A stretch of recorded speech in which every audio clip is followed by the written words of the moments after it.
Amém, queridos? Desperta o dom. Vamos lá? Desperta o dom que há em ti. Mais uma vez. Aleluia. Desperta o dom que há em ti. Todo crente é o quê? Um missionário. Vamos dizer? Todo crente é um missionário. Mais uma vez. Todo crente é um missionário. Diga, eu sou um enviado. Dá um grito aí. Eu sou um enviado. Você, meu irmão, é um enviado. Você, minha irmã, é uma enviada. Não esqueçamos que estamos na graça. E na graça, nós somos parte da igreja do Senhor Jesus Cristo. Nós estamos enxertados na videira verdadeira. Nós fomos batizados no corpo de Cristo. Somos membros uns dos outros. E foi a nós, a igreja, a quem Jesus ordenou: ide, fazei discípulos de todas as nações. Então, se eu sou parte desta igreja, é minha responsabilidade fazer discípulo. Se você é parte desta igreja, é sua responsabilidade fazer discípulo. Sabe por quê? Porque quem chamou você foi o dono da igreja. Jesus Cristo de Nazaré. E é um privilégio, o maior privilégio que nós temos é ser chamados por Jesus para expandir o seu reino em todo o planeta Terra. E ontem falamos que Deus é o missionário mor. E todo encontro que Deus teve com o homem foi um encontro missionário. Porque todos os chamados por Deus foram chamados para fazer missões. Todos os profetas do Antigo Testamento, os profetas maiores, os profetas menores, aqueles que estão alistados no capítulo 11 de Hebreus, a galeria dos heróis da fé, homens e mulheres que foram chamados por Deus, foram chamados para fazer missão, foram chamados para revelar a glória de Deus à nação de Israel e às nações da terra.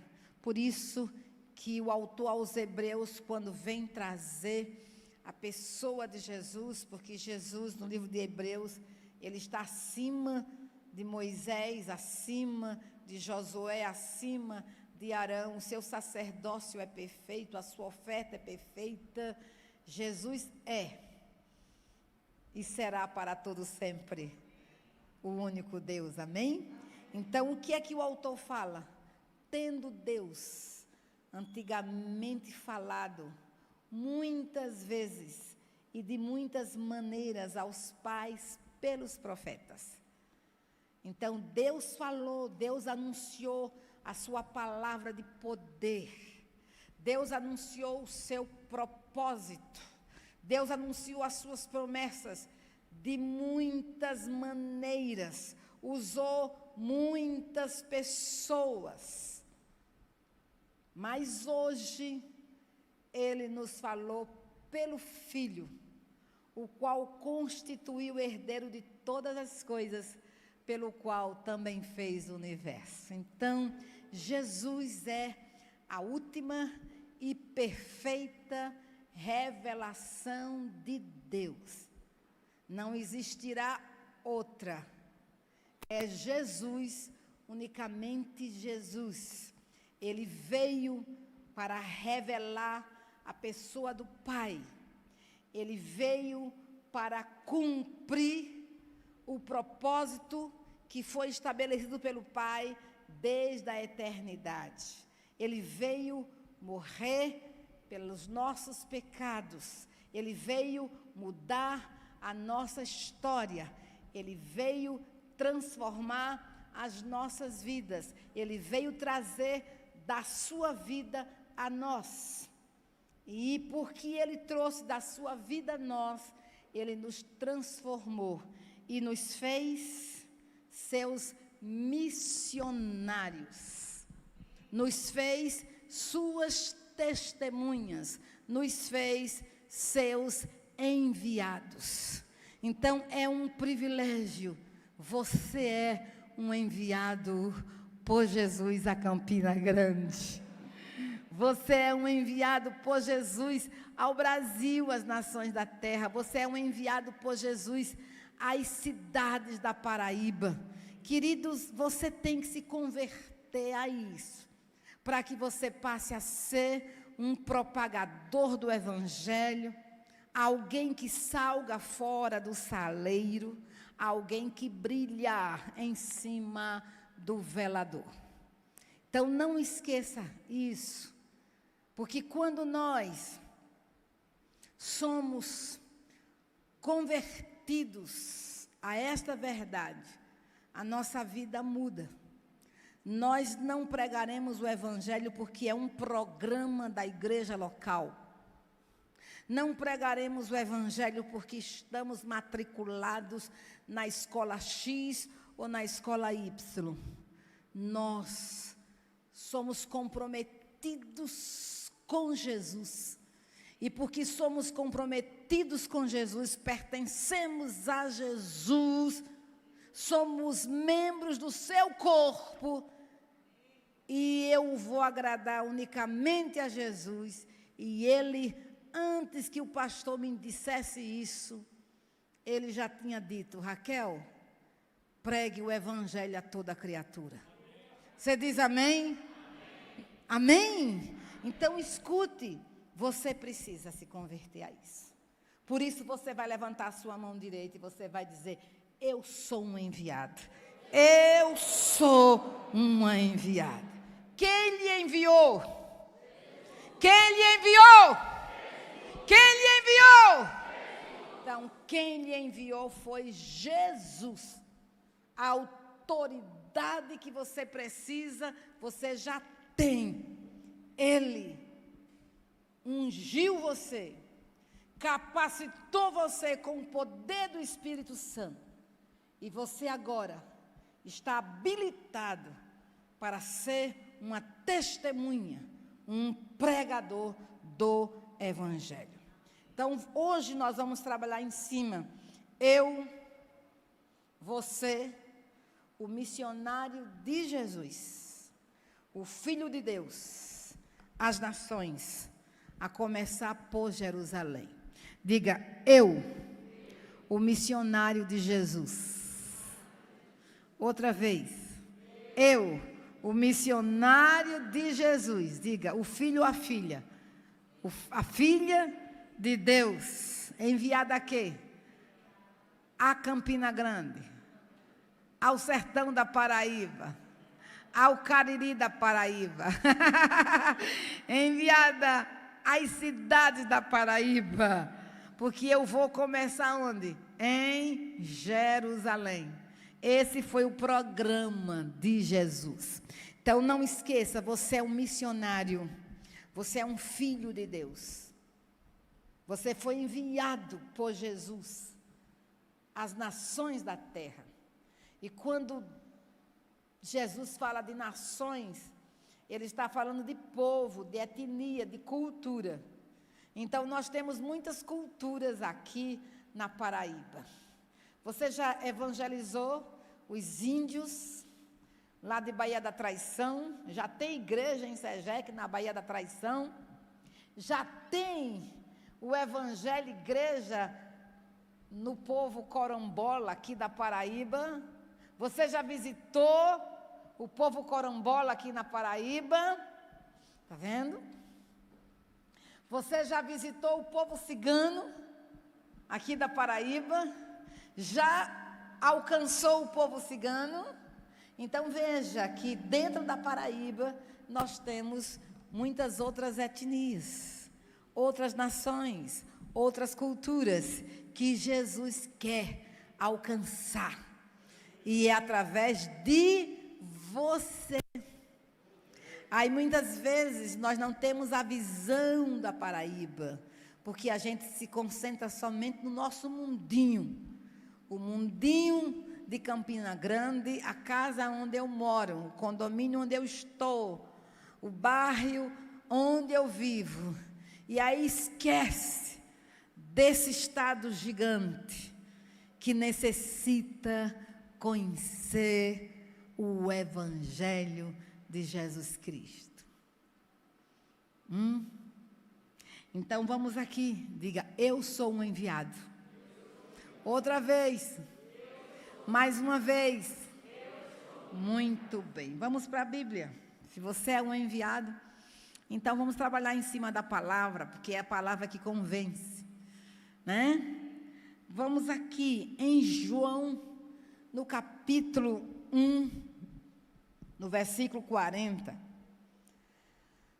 nós temos um rapaz chamado André. André era discípulo de João Batista. André cria na promessa de que Deus enviaria o Messias à nação de Israel. André creu na mensagem do seu líder, o profeta João Batista.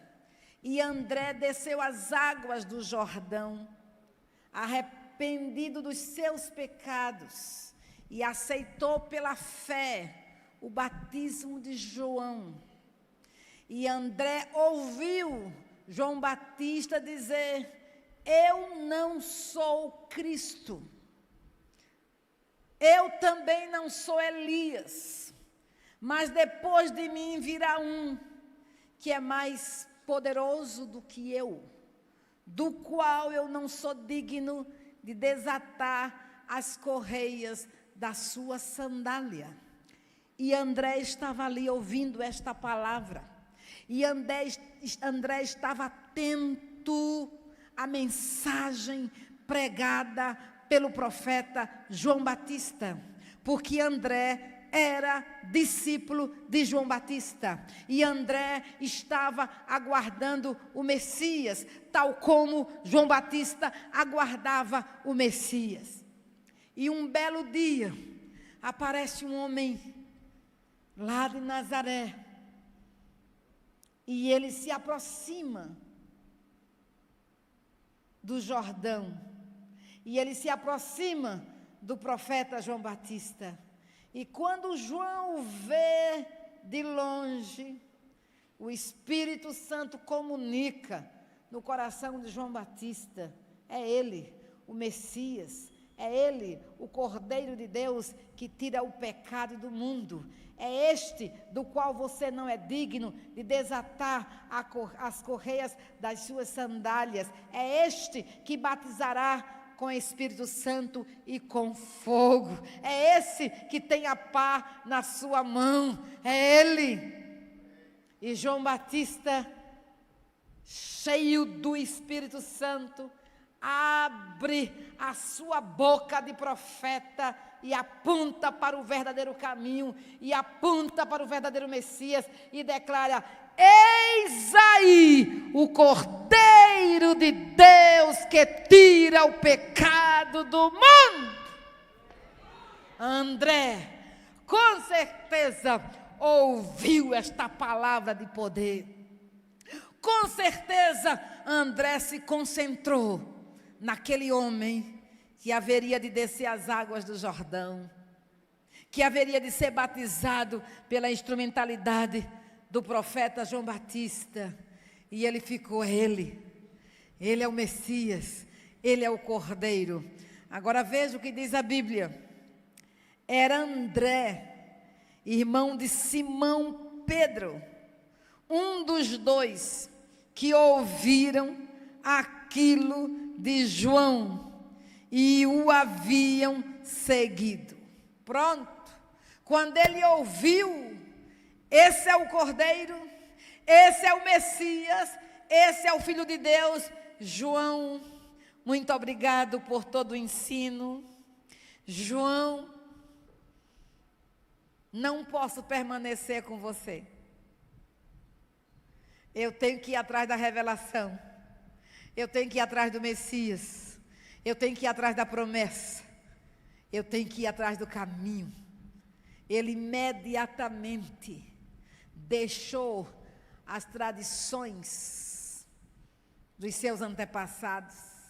Imediatamente deixou todo o apego com o profeta João Batista. Imediatamente ele começou a seguir a Jesus. Sabe qual é o nosso problema, irmãos? É porque muitas vezes não atentamos para a palavra que Deus fala.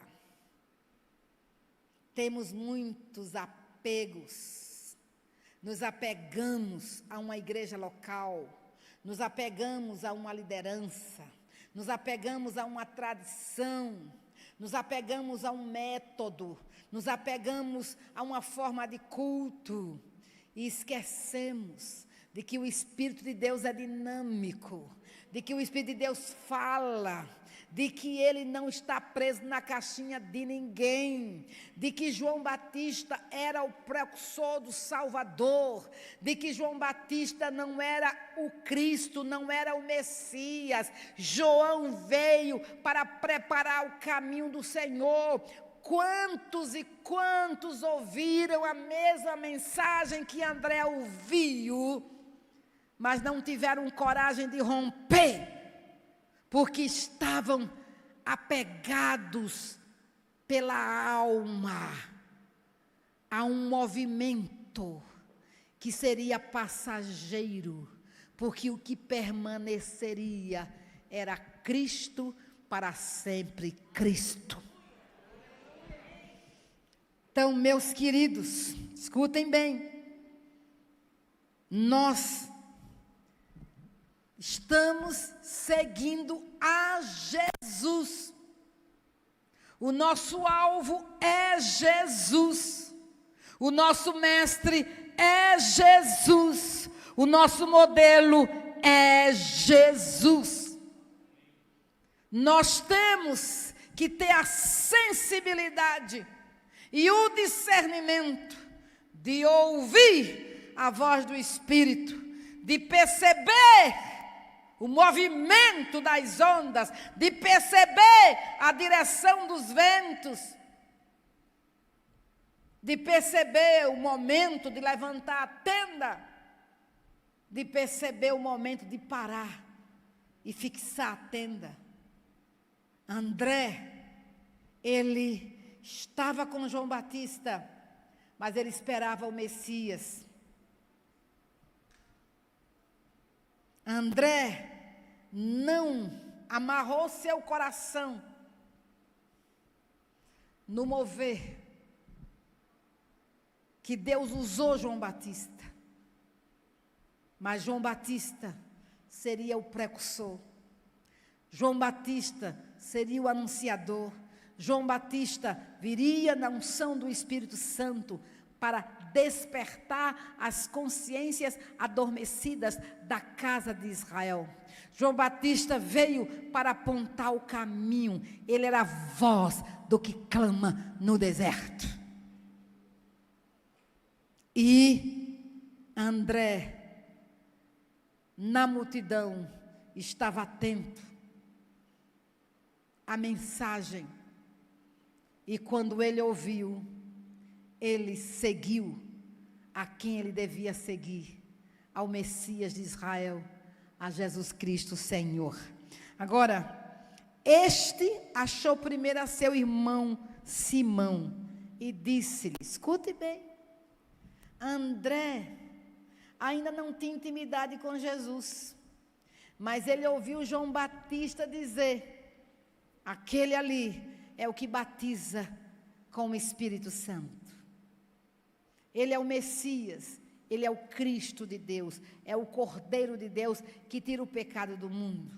Então ele seguiu a Jesus, mas ele não quis seguir sozinho. Ele tinha um irmão chamado Simão. E imediatamente André foi atrás de Simão e falou da boa nova. Qual era a boa nova? Achei o Messias. Achei o Messias. Eu sei quem é o Messias. Eu estou seguindo o Messias. Olha, ele é o Cristo. Eu pergunto, quantos sabem que você é seguidor do Messias? A quantos você já falou, no dia que você se converteu a Jesus, que você é seguidor do Messias?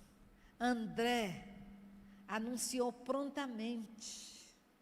André não procrastinou.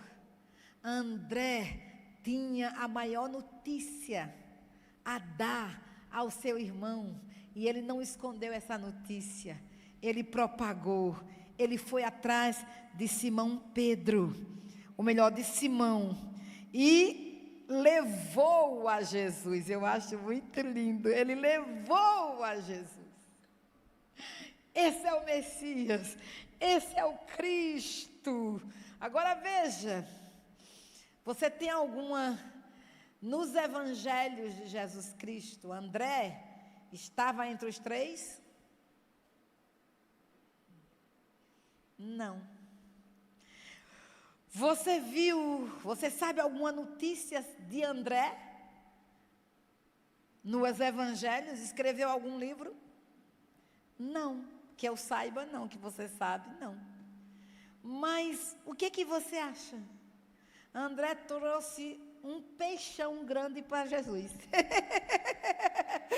André trouxe alguém que iria revolucionar o planeta Terra, como o discípulo de Jesus. E veja que André trouxe Pedro, ou melhor, Simão a Jesus.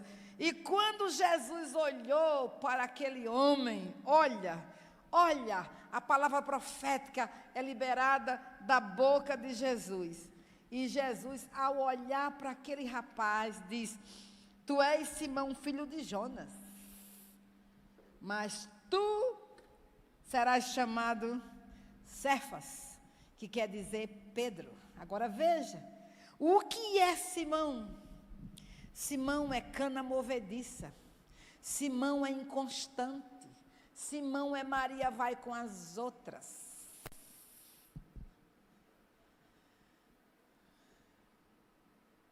Simão é um homem que age segundo as circunstâncias. E Jesus viu o Simão ali presente. Viu a inconstância daquele homem. Jesus viu a cana movediça, fácil de se quebrar, de se destruir. E ele olha para aquele rapaz pela primeira vez e diz: você não será chamado mais cana movediça, homem inconstante, você será fragmento da rocha. Seu nome é Pedro. Oh, que coisa tremenda! Se Pedro entendeu tudo naquela hora, eu acredito que não. Mas ele assumiu o nome dado por Jesus. Ele assumiu a sua nova identidade. Ele assumiu. E quem foi o canal para que Simão se encontrasse com Jesus? André. Agora, você acha que o galardão de Pedro é grande no céu? É. Mas com certeza André terá parte neste galardão. Porque foi André que levou Simão a Jesus. Então, escute bem, queridos. Quando você prega o evangelho, Alguém, você pode estar pregando o evangelho para alguém que vai conquistar uma cidade, conquistar uma nação, vai fazer um reboliço santo no planeta Terra. Por quê? Porque é Deus quem chama. É Deus que realiza o querer e o efetuar. É Deus que faz esses movimentos do céu nas nossas vidas. Quem conheceu o apóstolo Arivanda há uns 35 anos, vamos descer mais, né? Uns 35 anos atrás, lá na Assembleia de Deus, quem diria que ela seria uma apóstola? Ninguém. Ela é uma dona de casa, é uma mulher que vive com a fralda na mão chorando pelo marido. Pronto, essa era a visão que tinha, não era verdade? Ninguém chegou para ela e disse: olha, Deus vai remover esse choro e você vai ser uma mulher tremenda na terra, vai revolucionar essa cidade. Não chegou essa palavra, mas no coração de Deus estava esta palavra. Amém? E onde foi que Deus construiu esse negócio no coração dela? No quarto, buscando a presença de Deus. Ali no quarto, Deus vai construindo, até um dia que Deus manda alguém lá da África para trazer uma mensagem como trouxe André. Uma mensagem semelhante àquela que João Batista pregou naquele dia e mudou a história de André, de Pedro, de Filipe, da nossa vida, e vai mudando e vai mudando. Amém? Por quê? Porque João Batista pregou na hora certa, na unção certa, a palavra certa. E esta palavra foi tomada pelo Espírito Santo e trouxe vida no coração de André. E André leva essa palavra para a sua família, para a sua casa e alcança o seu irmão. E aquele homem se transforma o apóstolo Pedro, conhecido no planeta Terra. Onde o nome de Jesus é pregado, Pedro é conhecido.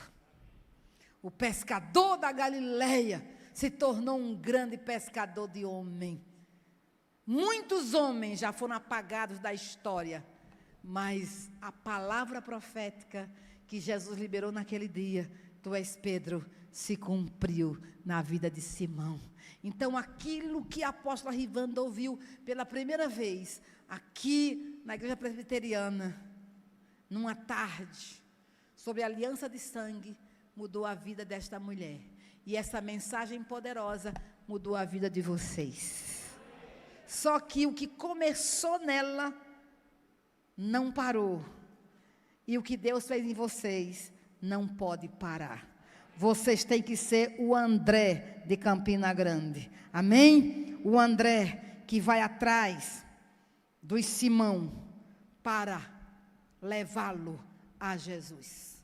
E quando o Simão chegar na presença de Jesus, Jesus tem uma palavra transformadora, curadora, libertadora. Jesus tem uma palavra que mudará a história de todos os Simões que chegam à sua presença. Você não diz amém? Não diz aleluia? Eu fui Simão um dia, você também foi. E Jesus mudou a nossa história. Amém? E Ele quer, através de você, mudar a história de outras pessoas. Então veja, André não precisou ter um comando especial da denominação para sair pregando a respeito de Jesus. André não passou por uma classe de discipulado. André não precisou de diplomas. André só precisou conhecer o Messias.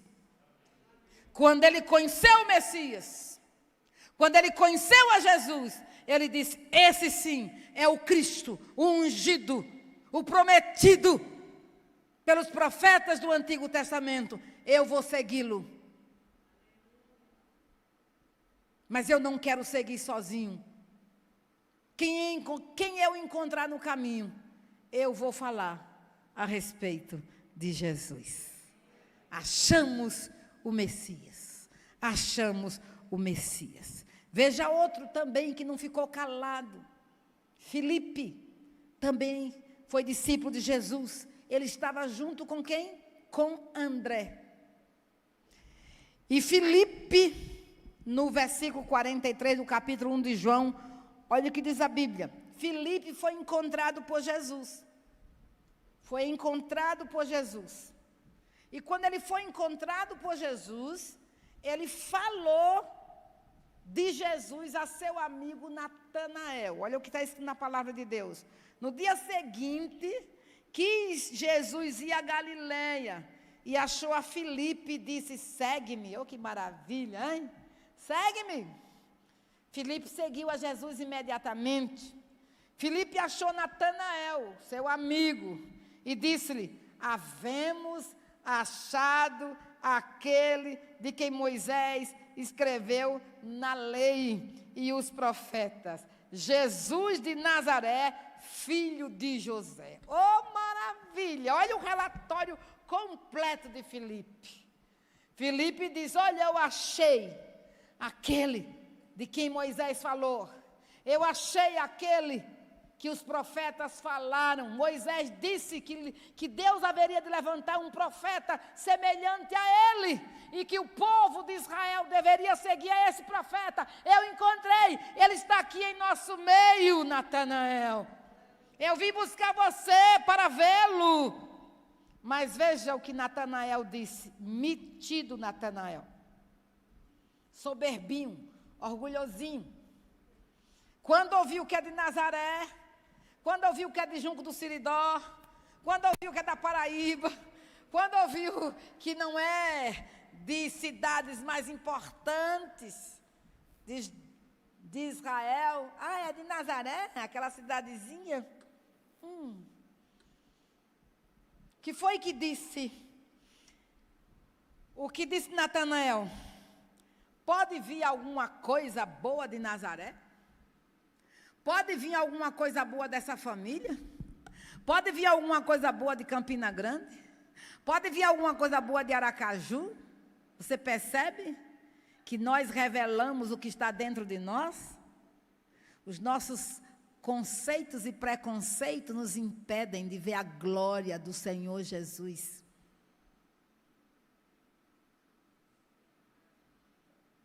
E tem muita gente que ainda não conheceu a Jesus em Campina Grande, porque estão cheias de preconceito. A lei dos crentes, nem pensar. Não é verdade?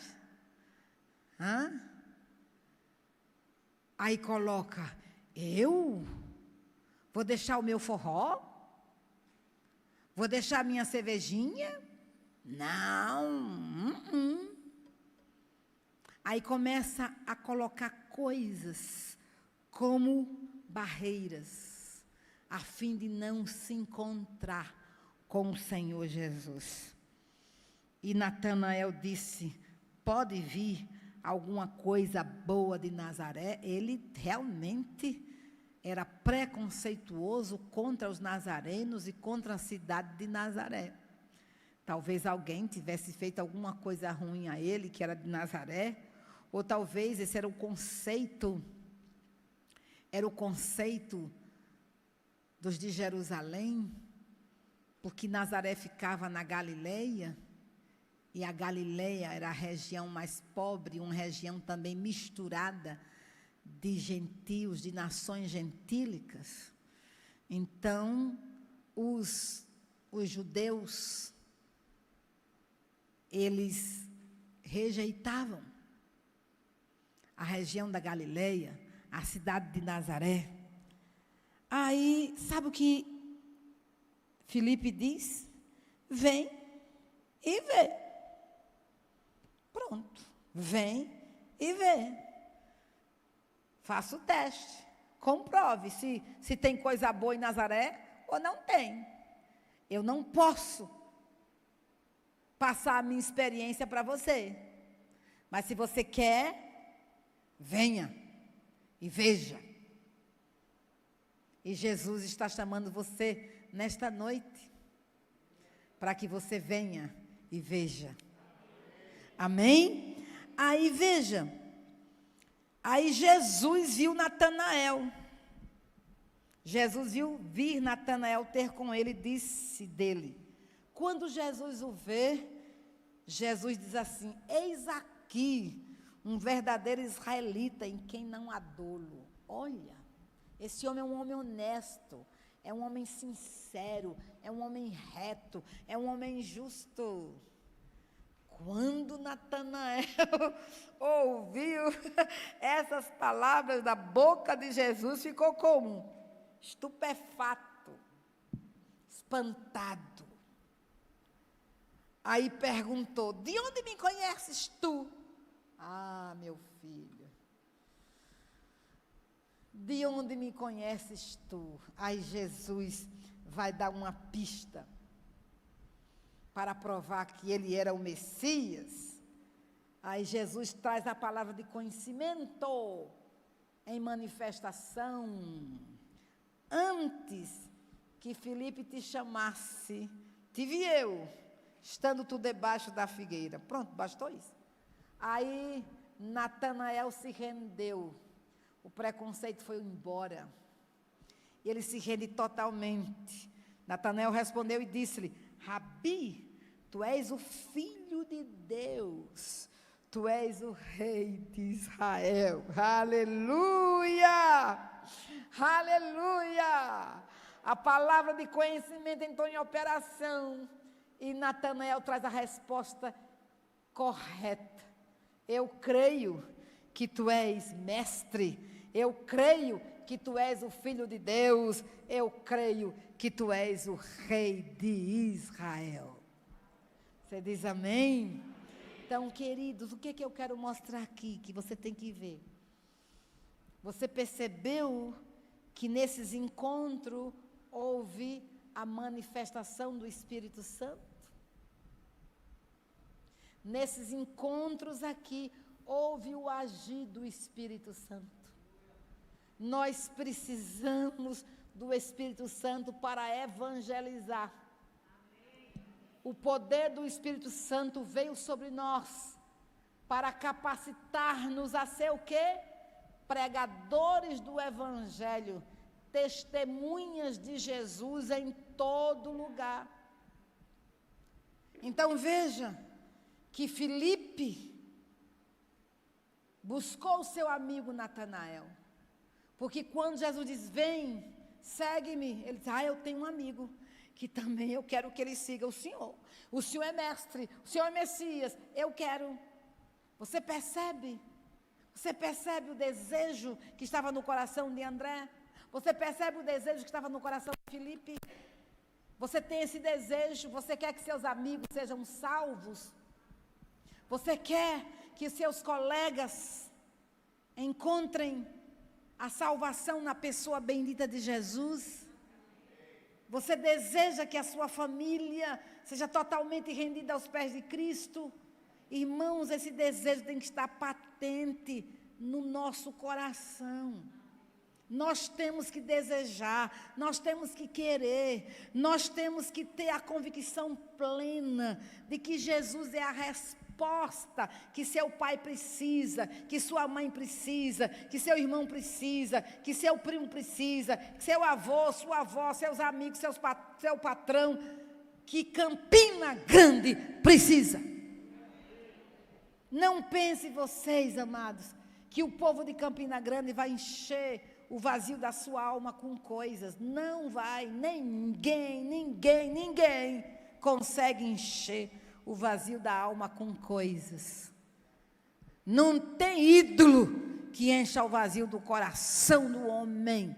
Não tem ideologia humana que enche o coração do homem. Não tem conceitos, não tem obras. O único ser que tem o poder de satisfazer completamente a nossa alma se chama Jesus Cristo de Nazaré. E nós temos que pregá-lo a tempo e fora de tempo, nós temos que ser um André, nós temos que ser um Felipe. Nós temos que trazer os nossos para Jesus. Nós temos que trazer os nossos amigos para Jesus. É Jesus. E quando esse se encontrar com Jesus, Jesus tem uma palavra de mudança, de transformação, de cura, de libertação. Não é você que tem, é Jesus que tem. Você tem a obrigação de trazer a pessoa a Jesus e deixe Jesus operar como Ele quer, da maneira que Ele quiser. Por favor, não ponha apetrechos na evangelização. A evangelização é a pregação das boas novas.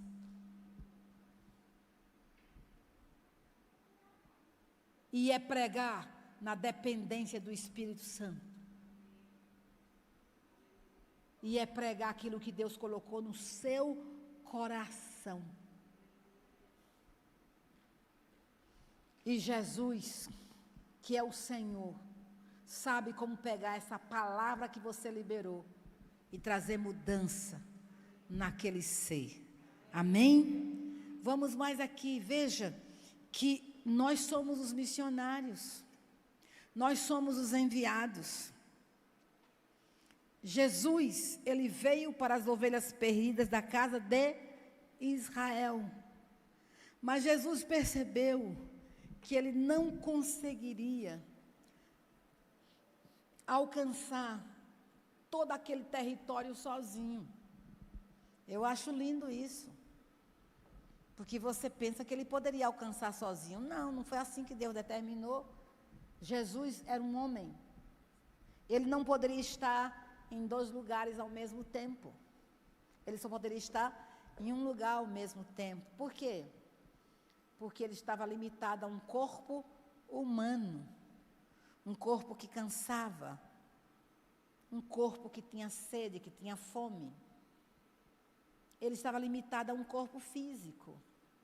Ele era 100% Deus, mas ele aqui na terra, ele não usou os atributos da divindade para se defender. Ele deixou o resplendor da sua glória lá no céu. Ele deixou os seus atributos onipotente, onipresente, onisciente, lá na glória. E ele desceu como homem para habitar no nosso meio, para se parecer conosco. E como homem, ele veio apresentar a pessoa do Pai. Ele veio falar como o céu fala. Ele veio pensar como o céu pensa. Ele veio agir como o céu age. E ele veio nos ensinar tudo isso, porque ele é o nosso modelo. Então, a nação de Israel precisava ser conquistada, mas Jesus não tinha condições de fazer isso sozinho. 3 anos e meio, ele deveria cumprir a agenda do Pai. E o que ele vai fazer? Ele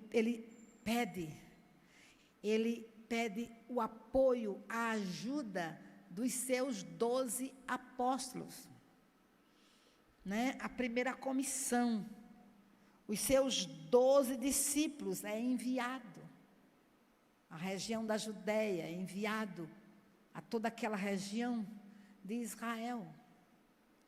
E Jesus envia-os para fazer o quê? Para anunciar que o reino de Deus é chegado. E Jesus capacita aqueles discípulos com o quê? Com autoridade, dizendo: olha, vocês podem curar enfermo, vocês purifiquem leprosos, vocês deem a vista aos cegos, vocês põem em liberdade os oprimidos.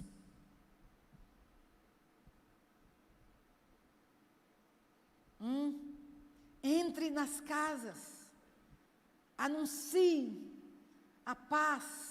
Então, Jesus, ele precisa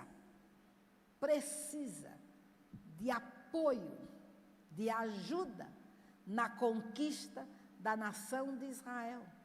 Porque a obra de Deus ninguém faz sozinho. Precisamos uns dos outros. Todos vocês são importantes na conquista de Campina Grande. Não somente os líderes, mas toda a igreja é chamada para fazer a colheita, para semear e colher toda a igreja. E veja aqui, Mateus 10, 1, diz a Bíblia: e chamando os seus 12 discípulos, deu-lhes poder sobre os espíritos imundos para os expulsarem. Veja, irmãos, a primeira autoridade, quando você chega lá em Marcos 16, 15, que é a grande comissão, a ordem é: ide, pregai o evangelho a toda criatura. Aí diz a palavra: em meu nome. Vocês vão fazer o quê? Expulsar demônios. Por que Jesus vai dar esse poder, essa autoridade? Porque as cidades, as casas estavam aprisionadas pelas forças infernais. Quem cega o entendimento dos incrédulos para que neles não resplandeçam a luz do evangelho é Satanás. E hoje nós achamos que temos o poder de conquistar todo mundo porque achamos que temos o melhor método. Não temos. Quem aprisiona a casa do seu Francisco é Satanás.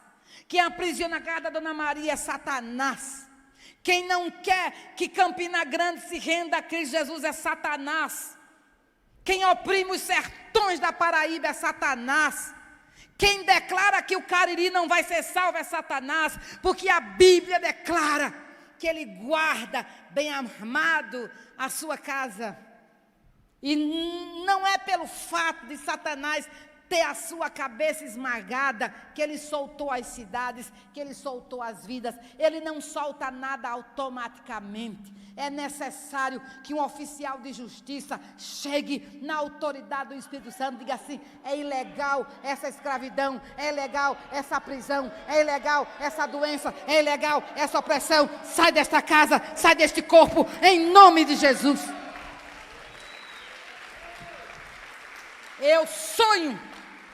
Eu sonho, porque eu sou daquelas antigas ainda, que nós fazíamos culto nas casas, e culto de poder tinha expulsão de demônios, culto de poder tinha cura divina, culto de poder tinha palavra profética, culto de poder o Espírito Santo fazia o seu show, e o povo voltava, e voltava, e voltava. Sabe por quê? Porque a unção atrai. Porque o povo ia até Jesus, porque a unção que estava em Jesus atraía as multidões. E a igreja que tem a unção, o púlpito que tem unção, o povo virá e se libertará das opressões malignas. Amém? Então veja que Jesus manda expulsar demônios. E a gente quer hoje fazer os encontros sem libertação, fazendo dengo em Satanás, fazendo dengo nos demônios. Não, você volta amanhã, daqui a 5 anos, o que está aí vai sair. Sai, Satanás, da minha frente. Sai da minha frente, Satanás. Se eu tiver que libertar hoje uma vida, é hoje que ela vai ser liberta. Eu não vou fazer agenda com o diabo. E conhecereis a verdade, e a verdade vos libertará. Onde pisar a planta do vosso pé, vos-lo tenho dado. Então Deus quer crentes cheios do Espírito Santo. Deus quer células cheias do Espírito Santo. Deus quer que você saia com um folheto na mão, mas que você seja cheio do Espírito Santo. E quando você declara a palavra da verdade, aquela pessoa, ainda que não confesse agora, ela vai ficar sendo perturbada pelo Espírito Santo de dia e de noite. Até que diga sim ao Senhor Jesus. Sabe por quê? Porque a palavra de poder não voltará para o nosso Deus vazia, mas fará o que lhe apraz e prosperará naquilo pela qual foi designada. Então nós precisamos, amados, botar os demônios para correr sim na evangelização. Foi isso que Jesus mandou, porque Jesus sabia que quem aprisionava as pessoas era Satanás. Jesus sabia que as pessoas estavam opressas, porque ele ainda não tinha morrido na cruz do Calvário. E o demônio Satanás tinha na mão as chaves da morte e do inferno. Não esqueçamos disso. Guardava bem armado a sua casa. Então, Jesus mandou, segundo, para curarem toda enfermidade. Eu acho tremendo. E todo mal. Jesus, o Senhor mandou curar toda enfermidade, todo mal. O Senhor mandou. Eu creio nesse negócio aqui. Ainda que eu não esteja vendo, eu creio, Senhor. Eu creio que Tu és o mesmo. Eu creio que o Senhor não mudou. Ele disse, quando entrardes em uma cidade, curai todos os enfermos que nelas houver. Está escrito na palavra de Deus. É mentira? Não, é verdade. Agora o que é que Deus quer? Encontrar um doido nessa igreja. Quer encontrar um maluco do pão em Jesus, que diz, eu creio, eu vou e eu vou ver. Amém? É isso que Deus quer. Homens e mulheres ousadas de Deus, em todo lugar. No ônibus, no Uber, no trem, no shopping, na praça, na casa, na escola, na universidade, no trabalho. Deus vai lhe dar estratégia. Diz a palavra, Jesus enviou estes 12 e lhes ordenou, dizendo, não ireis pelo caminho dos gentios, nem entrareis em cidades samaritanos, mas ide diante as ovelhas perdidas da casa de Israel. Eu quero mexer um pouquinho aqui. Irmãos, escutem bem, o território de Jesus era Israel. O primeiro chamado de Jesus era as ovelhas perdidas da casa de Israel. Não era os samaritanos, não era os gentios. Isso não quer dizer que Deus não amava os samaritanos.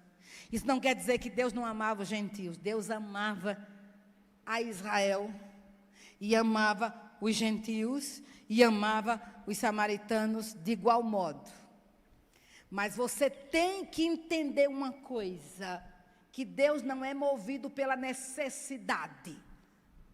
Deus é movido por um propósito. Jesus não se moveu pelas circunstâncias. Jesus não se moveu pelas necessidades. Ele se moveu pelo propósito.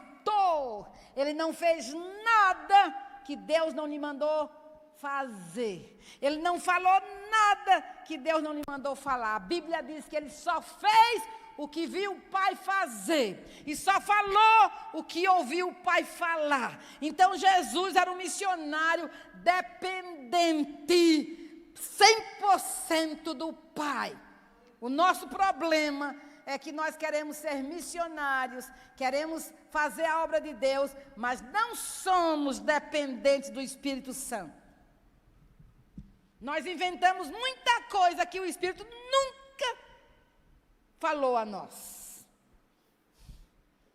Aí nós vamos para a obra do Senhor com sentimentalismo no coração, achando que nós amamos mais as vidas do que Jesus. Não.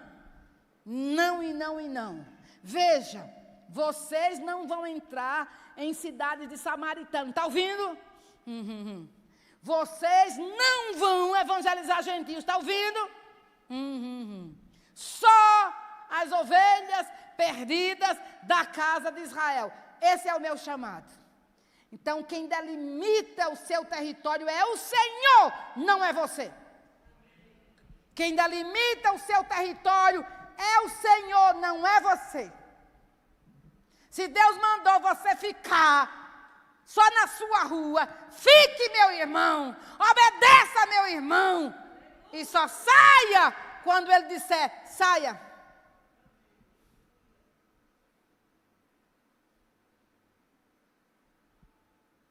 O nosso problema é que nós queremos fama. O nosso problema é que nós queremos o nosso nome grande. O nosso problema é que quando evangelizamos, nós não estamos visando o reino de Deus, estamos visando a nossa igreja local. E não é assim que temos que sair para a evangelização. Tem pessoas que Deus tem esse quartel para que ela seja treinada aqui. E Deus vai trazer. Mas tem pessoas que Deus não tem esse quartel. Mas Ele quer que você a leve a Jesus.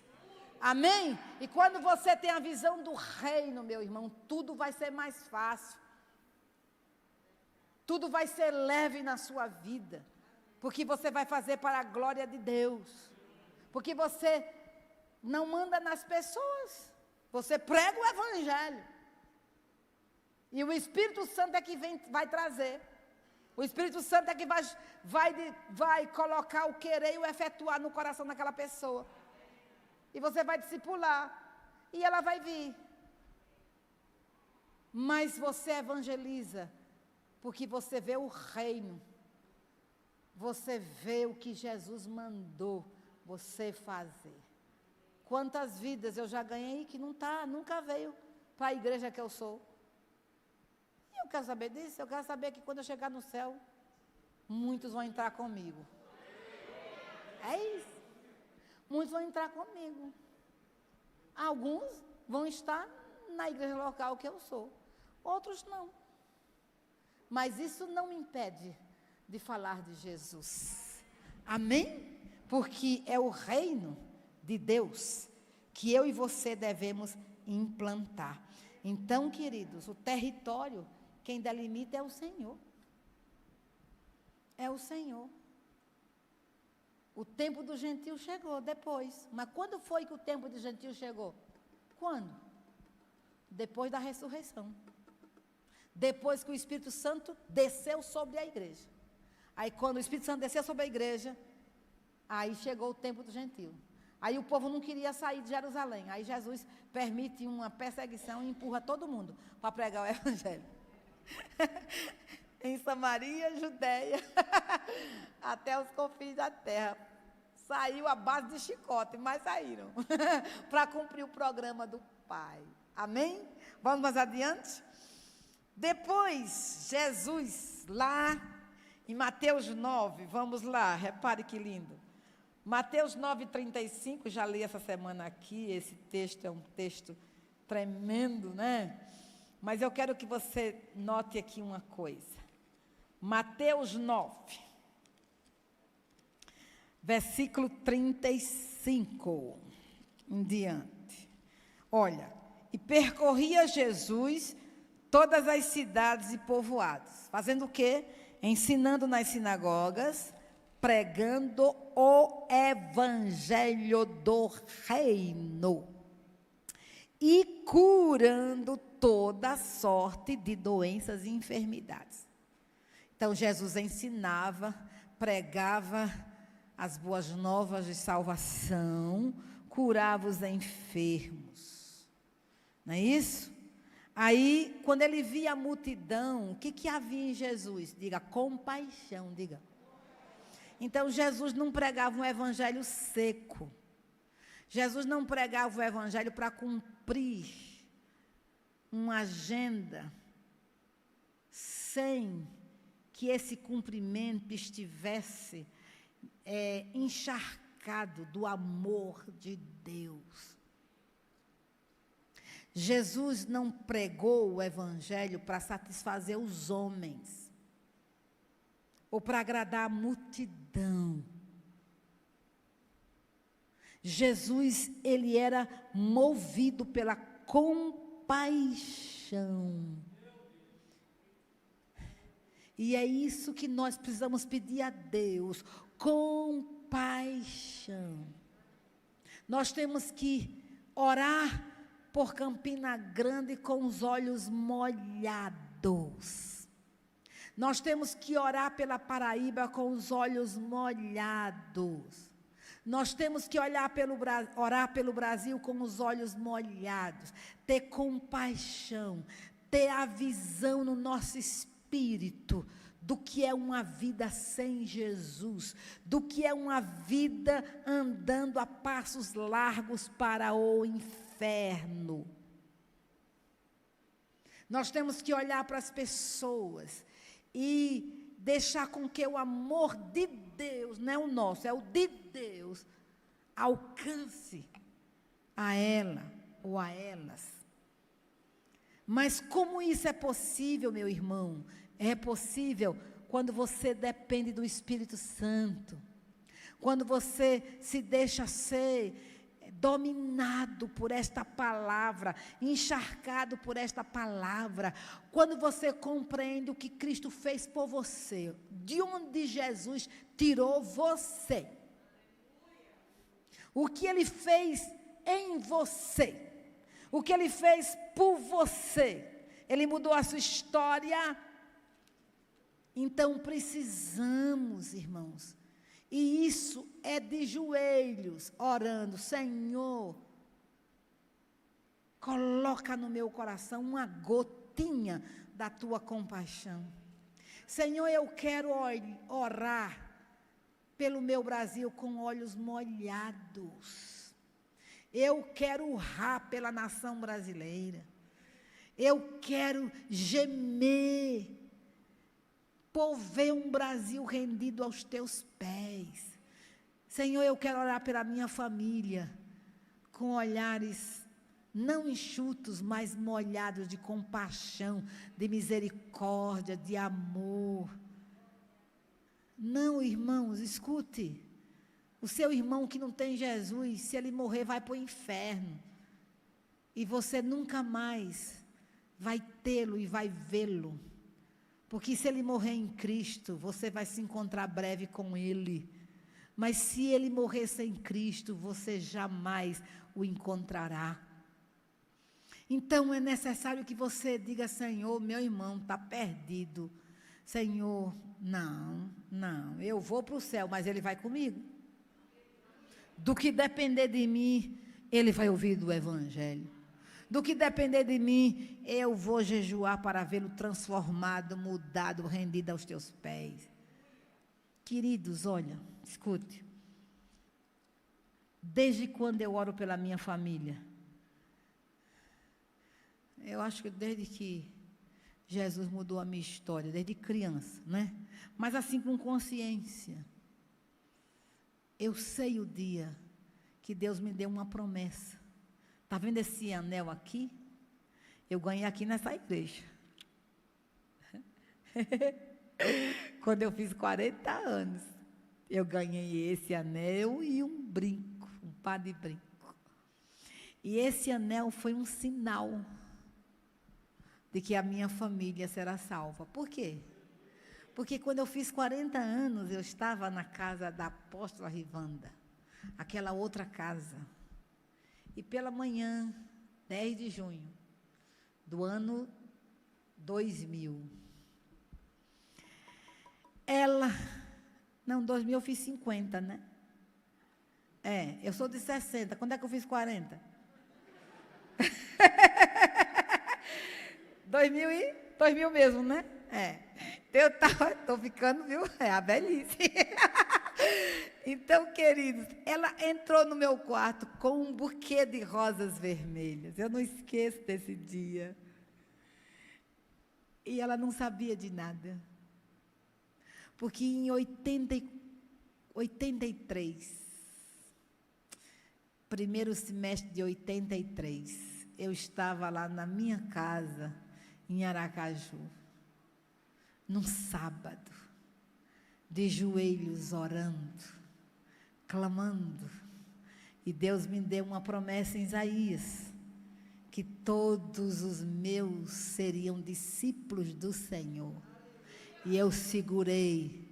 E quando foi, nesses 40 anos, ela entrou e ela me abraçou e começou a orar.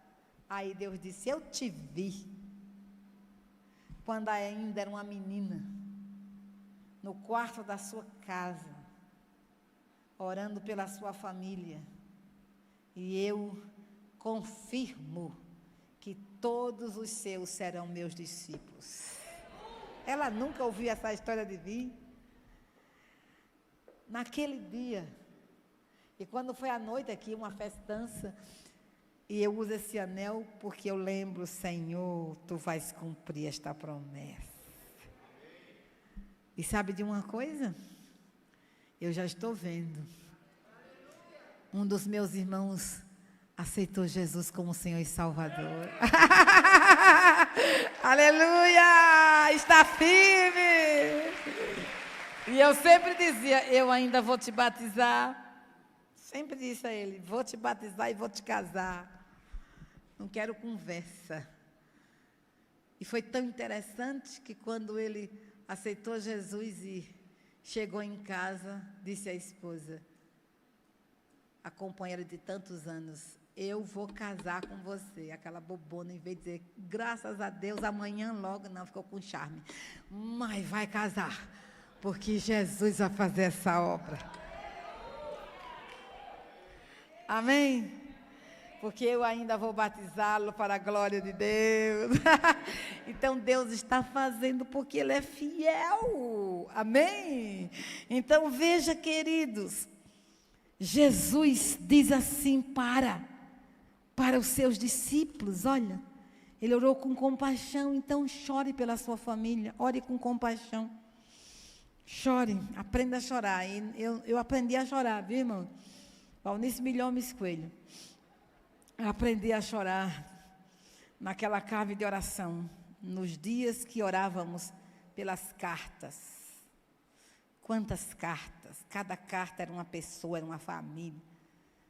E a apóstola Valnice chorava, que se desidratava. E a gente ali, naquele culto de oração, com os olhares enxutos, quando ela levantava e via: como vocês são capazes de se aproximar desse lugar? Aqui não são cartas, são vidas, são família. E vocês ousam ficar com esses olhares enxutos. Oh, Jesus, tem misericórdia de nós. A gente está com o coraçãozinho tão quebrantado, mas ainda não sabia chorar por pecadores.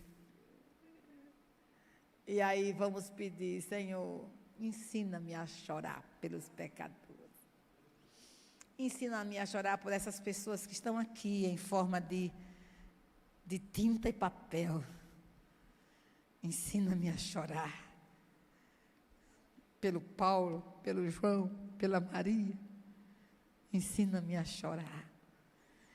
E, queridos, quando a gente busca Deus com sinceridade, Ele reparte da sua compaixão no nosso coração.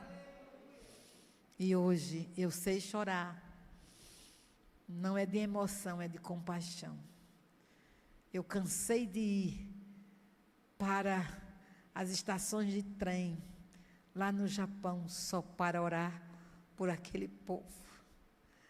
E eu chorava, dizendo: Deus, o que é que o Senhor vai fazer para salvar este povo? Me conta, porque eu não sei. Essas multidões que cruzam essa estação de trem diariamente, Senhor. Quantos são salvos, Senhor? Quantos são salvos? Eu sei que são poucos, Senhor, mas até quando? Quando é que o Senhor vai enviar avivamento? Quando o Senhor vai quebrar esse jugo opressor do budismo, do shintoísmo nesta nação? Quando, Senhor? Eu quero dizer para vocês que essa oração está no trono, ela não morre. Eu posso até partir para o céu sem ver, mas não quer dizer que Deus não vá fazer. Então, queridos, nós temos que pedir, peça a Deus, chorar pelo seu marido, peça a Deus. Não queira ficar com o coração duro, não. Não queira, não. Sabe por quê? Quem faz a obra é o Senhor. Quem opera é o Senhor. Quem muda é o Senhor. Quem transforma é o Senhor. O nosso papel é chegar diante de Deus com o nosso coração quebrantado e dizer: Senhor, eu não sei, mas o Senhor sabe. Eu não posso, mas o Senhor pode. Aleluia! Amém! O Senhor sabe como chegar no coração de fulano, beltrano, cicrano. O Senhor sabe como atingir a fulaninha ali. O Senhor sabe. Então, usa os teus próprios métodos e alcança para o Senhor. Eu espero em ti. Aí Jesus disse assim, Jesus compadeceu-se delas, porque estavam aflitas e exaustas, como ovelhas que não têm pastor. E então se dirigiu a seus discípulos. Veja, se dirigiu a seus discípulos. Colocou a batata quente na mão dos discípulos. Repartiu a responsabilidade da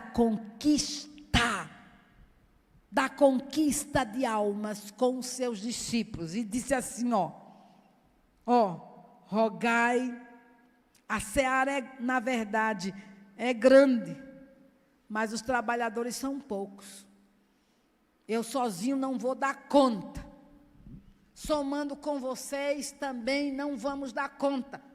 Precisamos de novos trabalhadores.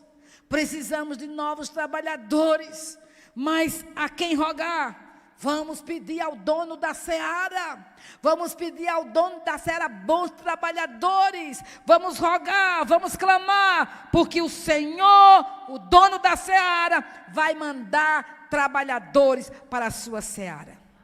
Eu pergunto, nós oramos por isso constantemente? Está vendo? Precisamos de bons trabalhadores. Nem todos que sentam nos bancos da igreja estão trabalhando na seara. Muitos só se deleitam, só come. E ficam gordos de unção, gordos de palavra, gordos de louvor. E eu estou gorda, viu, gente? Gordo de tudo. Não é isso. O que Jesus quer é que você receba e dê, porque quem dá, recebe. Quanto mais você dá, mais unção você terá. Amém? Então é para você chegar aqui, receber e entregar. Entregue na sua casa, entregue no seu vizinho, entregue lá no médico, entregue lá no posto, entregue na fila lá do supermercado, entregue. Tem gente que quer ouvir de Jesus. E vamos dizer para o cão do inferno que ele não vai amordaçar a nossa boca com essa máscara. Amém?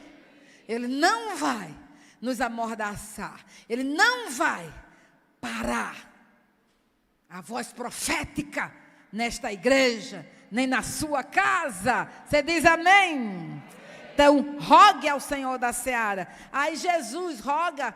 E aí vem agora a comissão dos 70, agora não só são mais 12, mas 70 discípulos, já cresceu, já veio mais gente para servir a Jesus, para dividir os pesos com Jesus. Aí, lá em Lucas 10, versículo 1, veja o que Jesus diz: e depois disto, designou o Senhor ainda outros 70, e mandou-os adiante da sua face, de 2 em 2. Isso é um dos métodos da evangelização. Não é o único, mas é um dos. E todas as cidades e lugares aonde ele havia de ir. Está vendo? Mandou adiante. Entre nas cidades que eu vou. Vocês vão primeiro, abre caminho e eu chegarei lá. E dizia-lhes: grande é em verdade a ceifa, mas os obreiros são poucos. Novamente, olha. Rogai, pois, ao Senhor da ceifa, que envie obreiros para a sua colheita. Ide, eis que vos mando como cordeiro ao meio de lobos. Se você ler Lucas, você vai ver que a mesma autoridade que Jesus concedeu aos 70, aos 12, concede aos 70. Eles foram debaixo da autoridade de Jesus para curar enfermos, para expulsar demônios, para purificar leprosos. Mas o que eu quero que você perceba é que você é um enviado. Deus não vai obrigar você a ser um cooperador do reino de Deus. Mas Ele quer que você atenda o chamado. Mas, pastora, Deus não me chamou? Chamou sim. Todo mundo aqui é chamado. Porque está escrito na palavra de Deus. Mateus 28, 19 e 20. Ide, fazei discípulo de todas as nações. Está escrito em Marcos 16, 15. Ide, pregai o meu evangelho a toda criatura. Está escrito lá em João 20. Assim como o Pai me enviou, eu vos envio a vós. Então, ninguém fica fora desse chamado. Ninguém. Ninguém. O chamado para ganhar almas, o chamado para evangelizar, é para todos os lavados e purificados pelo sangue do Cordeiro. Você é um missionário, eu sou uma missionária. Você foi enviado, eu também fui enviada. Então, não se esconda, é responsabilidade sua, a tarefa é sua. Amém? Dê um amém bem alto. Amém. Aleluia. Agora veja, ao ressuscitar, quando Jesus cumpriu a obra do Pai, Ele ressuscitou. E quando Ele ressuscita, Ele vai enviar os seus discípulos como o Pai lhe enviou. Veja aqui, ó, João 20, 19 em diante. Eu vou ler. É Jesus. Ele levanta de entre os mortos. E a Bíblia diz que os discípulos estão aonde? No cenáculo. Os discípulos de Jesus não foram testemunhas da morte e crucificação de Cristo, porque todos correram, só quem ficou na cruz foi João. Só João. Os demais fugiram com medo dos judeus, porque eles achavam que o que fizeram com Jesus, iriam fazer com eles também. Então, todos fugiram. Quem ficou na cruz? As mulheres, seguidoras de Jesus. Que mulheres fortes, hein? Eu não ficaria também, não. Eu não gosto de ver sangue. Mas, por Jesus, eu acho que eu ficaria. Então, aquelas mulheres ficaram ali. Maria, mãe de Jesus. Marta. Maria, irmã de Lázaro, Salomé e tantas outras seguidoras de Jesus. Estavam todas lá, sendo testemunhas, chorando, lamentando, sofrendo horrores. E João estava ali com as mulheres. Os demais não, todos escondidos. Mas quando Jesus ressuscita, Ele vai à procura dos seus discípulos. E diz assim, ó, chegada pois a tarde daquele dia, no domingo ainda, no primeiro dia da semana, aleluia, está vendo?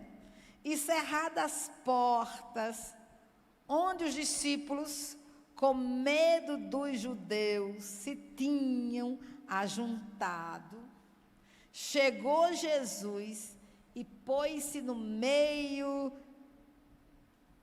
e disse-lhes, paz seja convosco. Ninguém abriu a porta para Jesus. Jesus passou pela porta.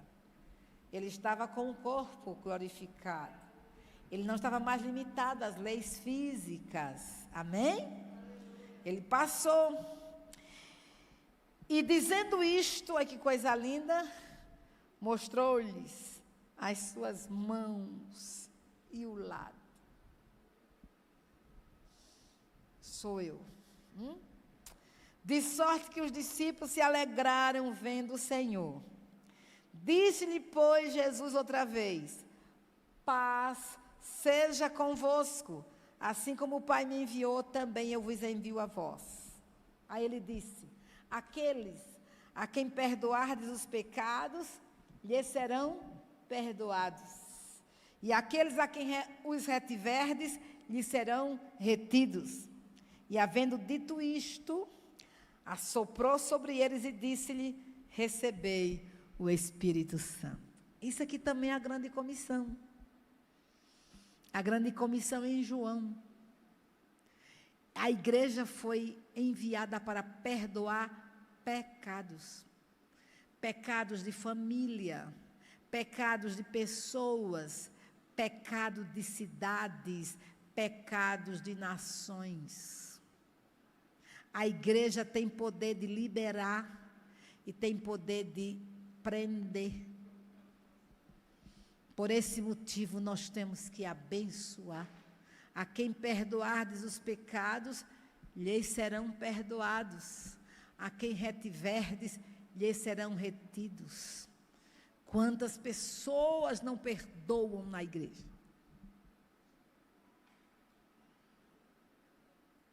E se você não perdoa, tal pessoa está aprisionada.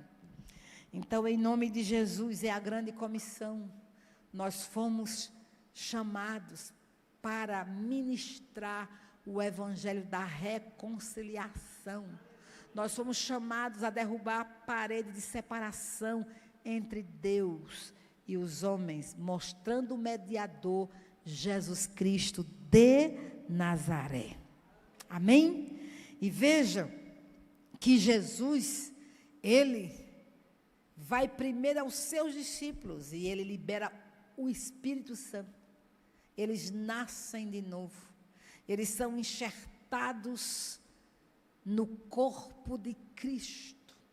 Eles passam a ser novas criaturas.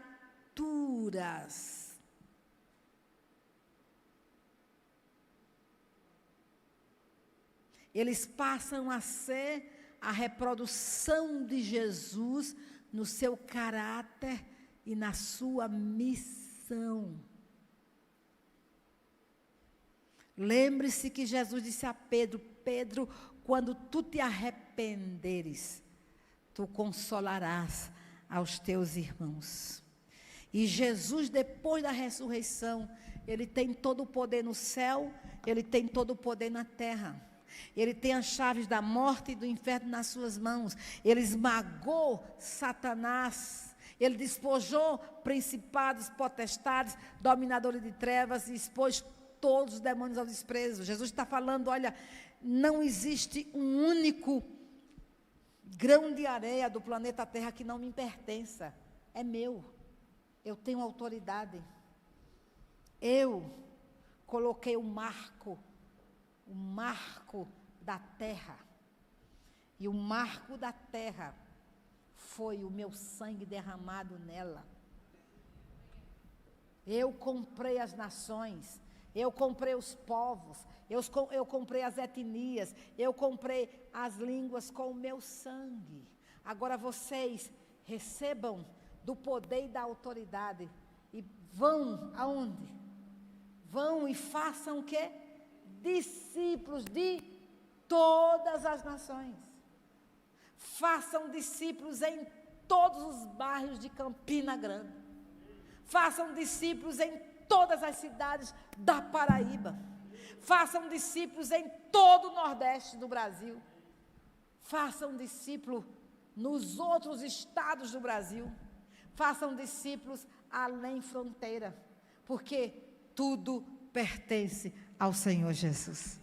E a igreja, ela está na terra para expandir os territórios de Jesus, para expandir o território do seu rei, para levar o nome do seu rei em toda a terra, para levar a glória do seu rei em toda a terra, para levar a vida do seu rei em toda a terra. Então Jesus comissionou você, meu irmão, comissionou a mim. Não faça diferença entre os ofícios estabelecidos por Jesus na igreja e a igreja. Os ofícios apóstolos, profetas, evangelistas, pastores e mestres. Esses ofícios têm uma função na igreja: capacitar, ensinar, treinar. Para quê? Para que a igreja desenvolva a obra do ministério. O pastor é um ganhador de almas, mas você também é um ganhador de almas.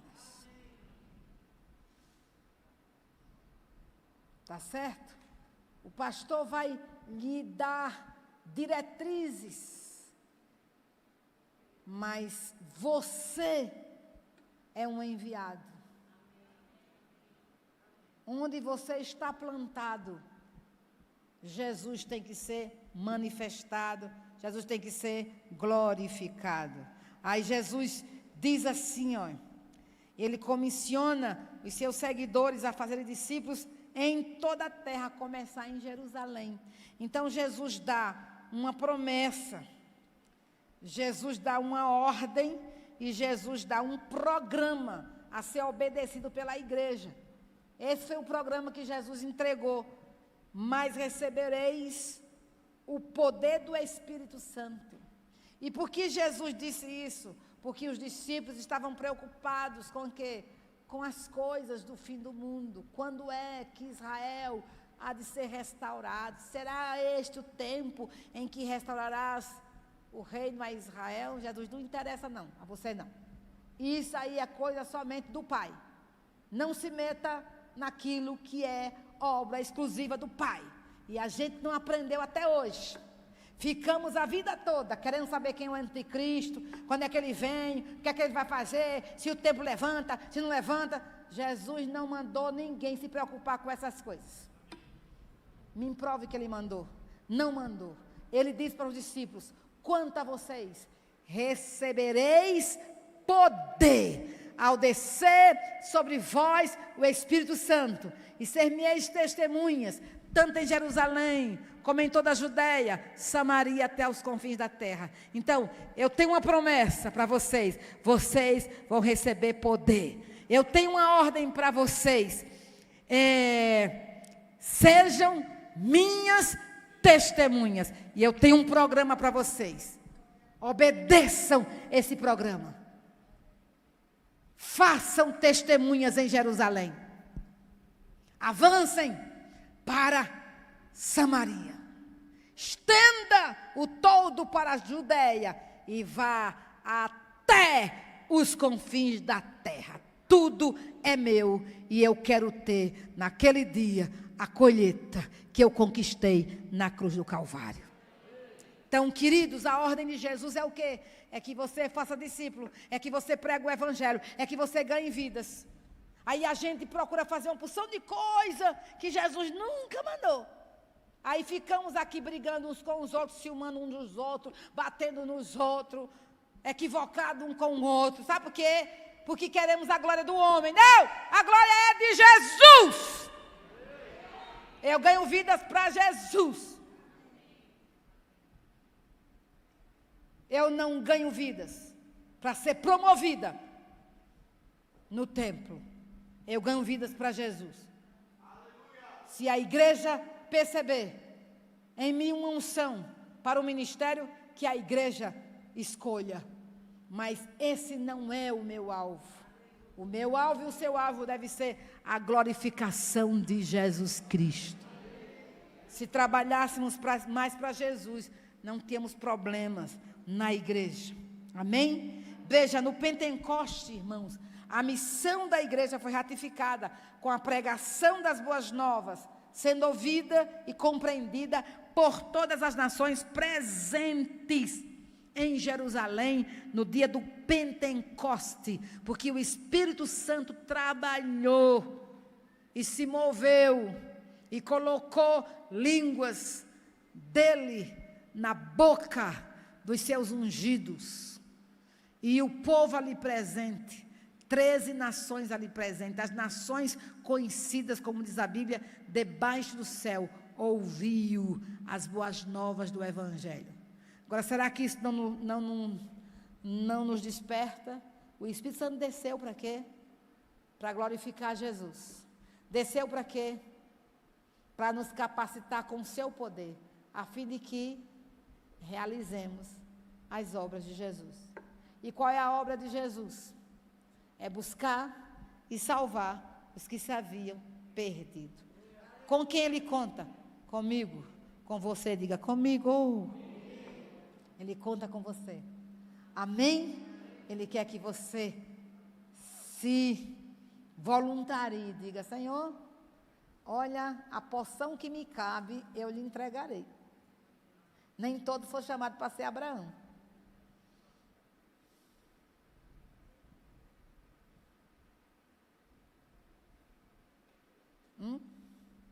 Mas há uma porção que é de Raquel, há uma porção que é de Rivanda, há uma porção que é de José Bezerra, há uma porção que é de Joeci, há uma porção que é de Vera, há uma porção que é de Marcos, há uma porção que é de Andresa, há uma porção de Serafina, há uma porção de João, há uma porção que é de Pedro.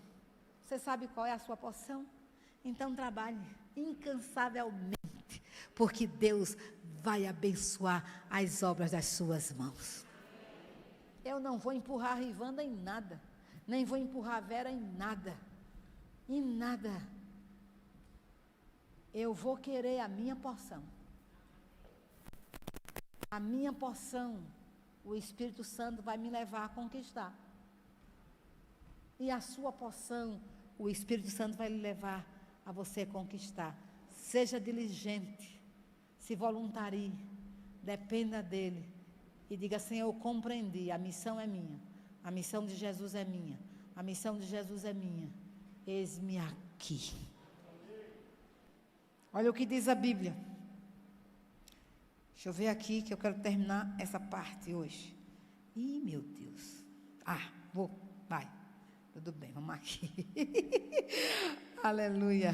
Atos dos Apóstolos 2:5. E em Jerusalém estavam habitando judeus, homens religiosos de todas as nações que estão debaixo do céu. E quando aquele som ocorreu, ajuntou-se a multidão e estava confusa, porque cada um os ouvia falar na sua própria língua. E todos pasmavam e se maravilhavam, dizendo uns aos outros, pois que não são galileus todos esses homens que estão falando? Como, pois, os ouvimos cada um na nossa própria língua em que somos nascidos? Qual foi o objetivo do Pentecoste? Anunciar Cristo a todas as nações da terra. Fazer Cristo conhecido em todas as nações da terra. O poder veio para isso. Os dons espirituais vieram para isso. Então, o poder do Espírito Santo não é para você enfeitar o seu pescoço com os dons ou com o fruto. Não, não é isso, não.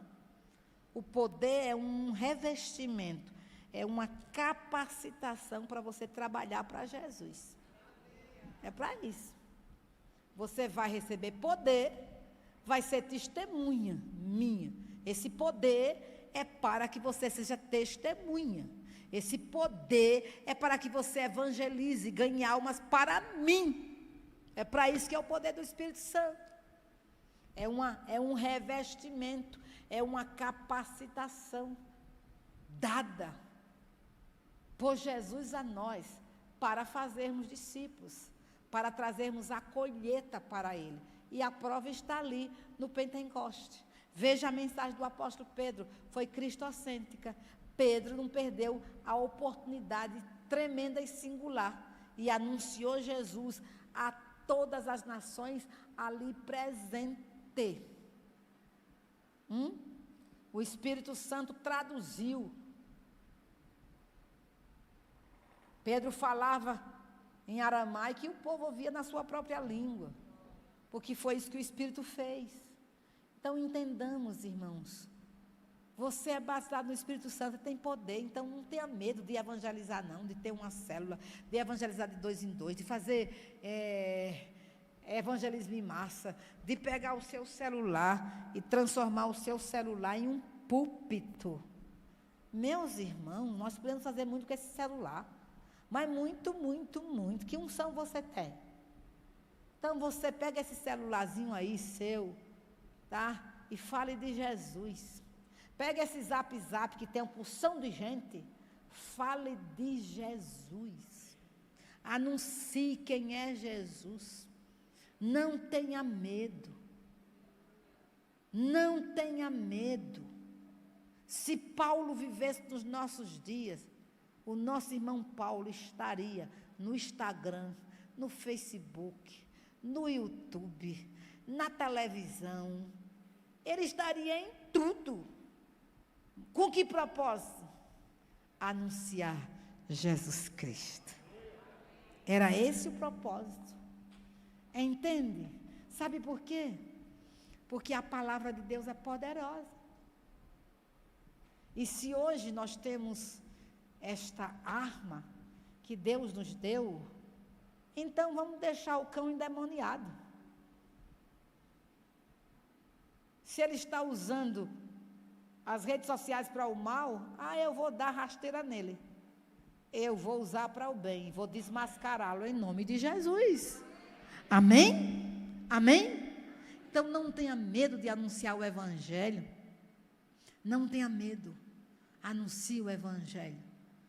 E Deus vai ser glorificado na sua vida. Depois a gente vai ver o quê? Vai ver que depois do Pentecoste, a igreja cresceu. E a Bíblia diz que Deus acrescentava todos os dias o quê? Vidas salvas, vidas salvas. Aí eu pergunto, por que as vidas eram acrescentadas diariamente? Porque todos os dias havia culto no templo e nas casas. Então, se pregava o Evangelho todos os dias. Anunciava a palavra todos os dias. Operava sinais e maravilhas todos os dias. Então, aquelas pessoas que vinham ao templo se convertiam a Cristo Jesus. Amém? Todos os dias. Todos os dias. A palavra é semeada todos os dias. Aí, o que vai acontecer? Vai haver uma perseguição. A igreja cresceu. Os olhos dos líderes religiosos também cresceram de inveja. E os judeus, o judaísmo perseguiu os do caminho, os seguidores de Jesus. E a perseguição foi tão terrível que o quê? Que a igreja vai o quê? Se dispersar. Vai se dispersar. Todo mundo vai correr de Jerusalém. Vai para outras cidades distantes.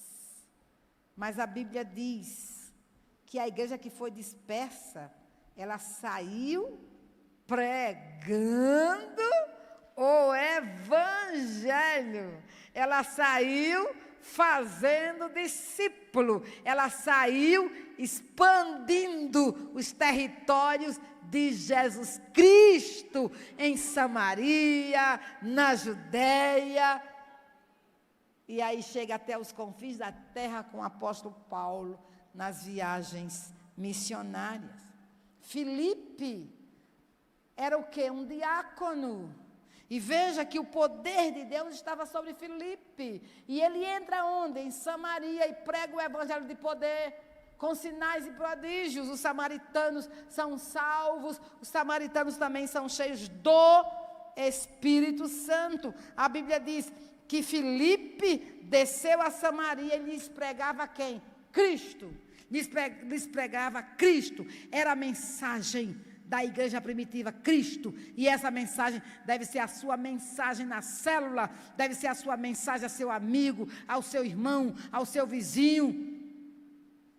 É Cristo. Cristo. Cristo, é Cristo que transforma, é Cristo que liberta, é Cristo que cura e é Cristo que dá vida eterna. Essa é a mensagem da igreja. Se nós não formos cristocêntricos, nós não veremos salvação de vidas. Então, nós precisamos anunciar as boas novas. Depois nós temos Saulo, que foi convertido de uma maneira espetacular. E quando ele é convertido, ele é chamado. Ele foi convertido a Cristo. Ele nasceu de novo. Mas no dia que ele nasceu de novo, ele foi chamado. E olha o chamado do apóstolo Paulo. Atos 9, diz a Bíblia. E indo no caminho, aconteceu que chegando perto de Damasco, subitamente o cercou um resplendor de luz do céu. E caindo em terra, ouviu uma voz que lhe dizia: Saulo, Saulo, por que me persegues? E ele disse: quem és, Senhor? E disse o Senhor: eu sou Jesus, a quem tu persegues. Duro é para ti recalcitrar contra os aguilhões. E ele, tremendo e atônito, disse: olha que coisa linda. Senhor, que queres que eu faça? Queridos, todo aquele que tem um encontro genuíno com Jesus Cristo se coloca à sua disposição para fazer o que Ele mandar fazer. Eu vou dizer mais uma vez: todo aquele que tem um encontro genuíno com a pessoa bendita de Jesus, vai se colocar à disposição de Jesus para fazer o que Jesus mandar fazer. Olha Saulo aqui, um terrorista, um assassino, um perseguidor dos cristãos, aterrorizava sem compaixão a igreja. Estava ainda a Damasco para aterrorizar os crentes de Damasco. Mas quando Deus veio com um impacto poderoso, ele pergunta: o que é isso? Quem és tu? Ouve a voz, o nome dele sendo proclamado: Saulo, Saulo, por que me persegues? Olha que coisa tremenda. Não é a igreja que você está perseguindo, ou melhor, perseguir a igreja é perseguir a mim. Se levantar contra a igreja é se levantar contra mim. A igreja é meu corpo. E quando a igreja é perseguida, é Jesus que está sendo perseguido. E Saulo teve que ouvir Jesus dizer: eu sou Jesus a quem tu persegues. Bastou Jesus se apresentar para que aquele homem feroz caísse por terra, quebrantado, trêmulo, atônito e cego. Oh, glória a Deus. Aleluia. É assim que Deus derruba soberbo. É assim que Deus derruba os impávidos, os orgulhosos deste mundo. Se revelando quem Ele é. E olha, Ele se coloca à disposição de Jesus. Aí Jesus diz assim, você quer saber o que é que eu quero que você faça? Eu vou dizer: ali no caminho de Damasco, levanta-te e entra na cidade, e lá te será dito o que te convém fazer. Você vai entrar na cidade de Damasco, tem outra ordem lá. Então vá para Damasco, que lá tem uma segunda ordem que eu darei. Oh, que coisa linda! E Saulo levantou-se da terra, e abrindo os olhos não via ninguém. E guiando-o pela mão, o conduziram a Damasco. Esteve 3 dias sem ver, e não comeu nem bebeu, buscando a presença do Senhor. Virou um crente cheio de Deus. E havia em Damasco um certo discípulo chamado Ananias. E disse-lhe o Senhor em visão: Ananias? E ele respondeu: eis-me aqui, Senhor. E disse-lhe o Senhor: levanta-te e vai à rua chamada à direita. Deu o endereço. E pergunta em casa de Judas por um homem de Tarso chamado Saulo. Pois eis que ele está orando. E numa visão ele viu que entrava um homem chamado Ananias e punha sobre ele a mão para que tornasse a ver. E a história é que Ananias impõe as mãos, a cegueira vai embora. E Deus fala o que é que Paulo irá fazer. Este é para mim um vaso escolhido, que vai testemunhar do meu nome aos judeus, aos gentios e aos reis da terra. Chamado, diga chamado. Diga, eu sou um enviado. Pedro também foi chamado a pregar o evangelho a Cornélio, um gentio. E Deus teve que fazer um marabolismo, levar Pedro a um êxtase sobrenatural. Mas ele obedece o comando e vai à casa de Cornélio para ganhar aquele gentio e toda a sua casa para Cristo Jesus. Depois, Jesus vai agora separar Barnabé e Saulo através da direção do Espírito Santo, a fim de que Barnabé e Paulo realizassem a obra da evangelização nas nações. Então você vê, começou em Jerusalém, Samaria, depois chegou na Judeia, depois chegou lá em Jope. O programa de Jesus foi cumprido pela igreja. E cada geração deve cumprir o programa de Jesus. Amém? Em Atos dos Apóstolos 13:2 diz assim: e servindo eles ao Senhor e jejuando, disse o Espírito Santo: apartai-me a Barnabé e ao Saulo para a obra que os tenho chamado. Então, jejuando e orando e pondo sobre ele as mãos, os despediram. Queridos, você é o enviado. Nós somos enviados. O poder do Espírito Santo já foi derramado sobre você. Você já tem a capacitação para ganhar almas. E a Bíblia diz que quem ganha almas é sábio. Então você já recebeu esta capacitação. Que você não procrastine. Que você não se sinta diminuído achando que isso é humildade. Não, esse papel é para fulano, é para cicrano. Eu não tenho dom de ganhar almas. Não é dom de ganhar almas. É responsabilidade, é compromisso. É a natureza do galho. O galho vai dar fruto. É a natureza do galho. Todo galho que está ligado à videira vai dar fruto. Eu vos escolhi para que vades e deis fruto, e o vosso fruto permaneça. É natural, é uma resposta da salvação, da vida que foi plantada em mim. Jesus plantou a sua vida em mim, e eu vou dar frutos, e o fruto que Deus quer que eu dê é outra vida para Ele, é outra vida para Ele.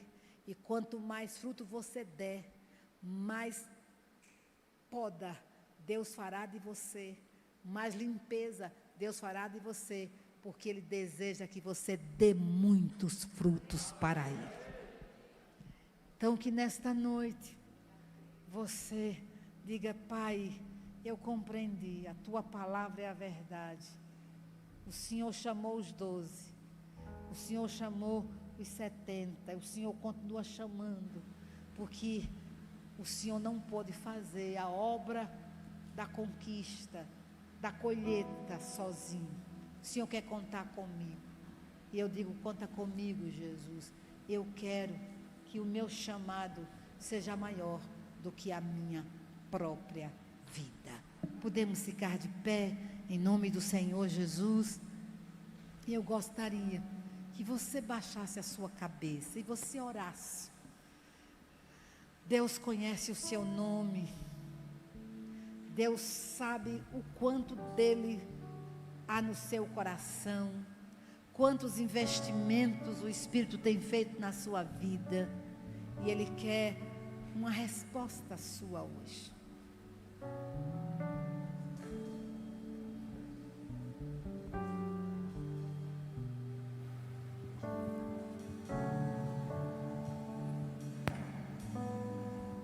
Enquanto tantas coisas tenho feito, os irmãos vão cantar baixinho e você vai orar agora. E a pastora Rivanda é chamada aqui para dar continuidade a essa bênção. Comece a orar. Pai, bendito seja o teu nome, Senhor. Tu és aquele que fala ao profundo do nosso coração, porque a tua palavra ela corta, ela divide, e nesta noite ela dividiu juntas e medulas, alma e espírito, e discerniu os pensamentos e intenções do coração. Oh meu Deus, a obra da evangelização é para mim, a obra da evangelização é para os meus irmãos, a obra da evangelização é para esta igreja. Todos nós que somos lavados e purificados com o sangue do Cordeiro, recebemos de Ti este comando de ser Tua testemunha, de pregar o Evangelho, de fazer discípulo, de ser enviado no mesmo poder e unção que o Senhor foi enviado. Contempla, Jesus, cada um dos Teus filhos. Contempla cada irmã, cada irmão. Este rebanho é Teu. O Senhor conhece cada um por nome. O Senhor sabe o que cada um está pensando. O Senhor sabe dos medos do coração de cada um. Mas, Pai, a Tua palavra é de paz. O Teu chamado é de paz. O Senhor nos prometeu o poder. O Senhor nos prometeu a Tua presença. Nós não estamos só, Senhor, mas nós queremos dar resposta a Ti. Conta comigo, Jesus, como o Senhor contou com Pedro, com Natanael, com Filipe. Conta comigo. Que a evangelização seja um estilo de vida. Um estilo de vida desta igreja. Um estilo de vida de cada crente, Senhor. Ainda que haja uma estrutura a ser seguida, mas que cada um dos Teus filhos possam se render ao Teu chamado, declarar que é um enviado, porque todos aqui foram chamados a dar frutos. É uma resposta que o galho dá, a seiva que vem da raiz. E nós estamos ligados em Ti, e nós vamos dar frutos. Eu abençoo, Senhor, este rebanho. Eu abençoo esta liderança. E nesta noite eu me rendo mais uma vez a Ti. Eis-me aqui. Dá-me lágrimas. Dá-me um coração cheio de compaixão e de misericórdia pelo perdido. Que haja no meu coração compaixão para chorar por uma pessoa, mas também que haja compaixão para chorar por uma multidão. Oh Senhor, que eu queira levar uma pessoa a Cristo com o mesmo denodo que eu quero levar uma multidão a Cristo. Que eu não despreze uma única pessoa, porque ela vale mais que o mundo inteiro. Ah, Senhor, acrescenta da Tua compaixão em nosso coração, para que nós evangelizemos com compaixão, desejando a salvação daquele pecador, como Jesus desejou a nossa salvação. Eis-nos aqui, Pai. Te agradecemos pela Tua palavra. Te agradecemos pelo Teu Espírito que está atuando neste lugar. Te agradecemos por cada irmão. E te agradecemos pela Tua presença. Em nome de Jesus.